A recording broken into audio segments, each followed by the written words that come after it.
This is Jonathan, the Kung Fu chef, here at Rizzo's Authentic White Tiger Kung Fu with some tips on how to roll cut. Have you ever seen professional chefs slice and dice something so fast? You're like, how'd they do that? Well, this video shows you how. And with lots of practice, you'll be cutting like a pro in no time. If you don't remember how to hold a knife, see the past videos in this series. We'll show you how to hold not only the knife, but the product you're about to cut.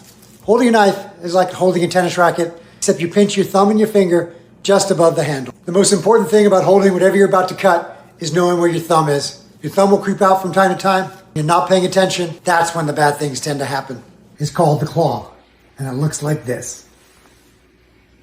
As you can see, my fingers are in front.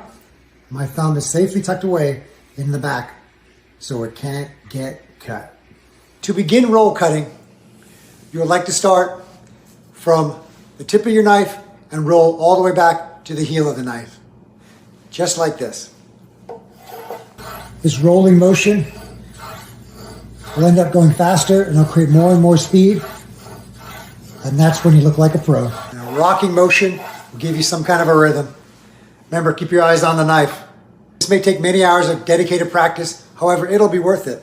And once you own this, you'll be slicing and dicing like a pro.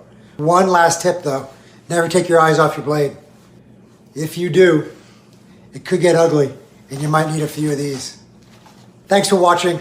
Please don't forget to like, subscribe, and comment to the link below.